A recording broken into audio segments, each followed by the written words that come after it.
अगर दुश्मन सर्च करने आता है तो तुम जल्दी से बंकर में कूद जाते हो और उनकी नजरों से बच जाते हो। सोच तो अच्छी है, लेकिन अगर दुश्मन ने बंकर का दरवाजा खोल दिया तो वह तुम्हें देख लेगा। चतुराई से तुम तुरंत उपाय सोचते हो और बंकर में आड़ी तिरछी एक लंबी सुरंग बना लेते हो ताकि ज्यादा सुरक्षित रह सको। लेकिन तुम्हें यह भी समझ आता है कि सिर्फ एक ही रास्ता होगा तो फंसने का खतरा बढ़ जाएगा। इसलिए तुम मुख्य सुरंग से कई छोटी छोटी शाखाएं निकालते हो, जिनके एग्जिट्स को तुमने पानी के घड़े के नीचे, सुअर के बाढ़े में और यहाँ तक कि पेड़ के खोखले तने में छिपा दिया। इससे न सिर्फ तुम्हारा घूमने फिरने का क्षेत्र बढ़ जाता है, बल्कि तुम अचानक दुश्मन के पीछे भी पहुंच सकते हो और बिजली की तरह वाह करके गायब हो जाते हो। दुश्मन समझ ही नहीं पाता कि तुम कहां से आते हो और कहां चले जाते हो, लेकिन दुश्मन जल्द ही चालाकी करने लगता है। वे सुरंग में पानी और धुआं भरने की कोशिश करते हैं ताकि तुम्हें मार सके। तब तुम ढलान बनाकर पानी को एक गहरे गड्ढे की तरफ मोड़ देते हो। धुएं से बचने के लिए सुरंगों में कई जगह धुएं को रोकने वाली दीवारें और हवा आने जाने के लिए छेद बनाए जाते हैं। सबसे कमाल की बात यह है कि अगर दुश्मन हिम्मत करके सुरंग के अंदर घुस भी आता है तो वहां लगे गुप्त जाल और घात लगाने वाले स्थान उसे कभी जिंदा बाहर नहीं निकलने देंगे। समय के साथ तुम्हारा अनुभव बढ़ता जाता है और लंबे संघर्ष को आसान बनाने के लिए तुम सुरंगों को और चौड़ा और गहरा बनाते हो। मुख्य सुरंग अब एक हाईवे जैसी लगती है, जिसकी छोटी छोटी शाखाएं गांव के अलग अलग घरों तक जाती हैं। तुमने कई गुप्त कमरे भी खोदे हैं जहां अनाज, हथियार, बारूद रखा जा सके।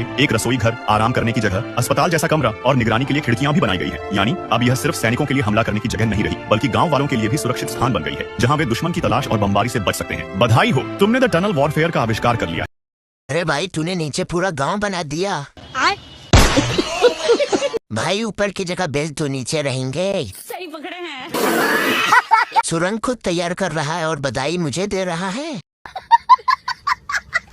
अगर उसने अंदर बम फेंक दिया तो खत्म।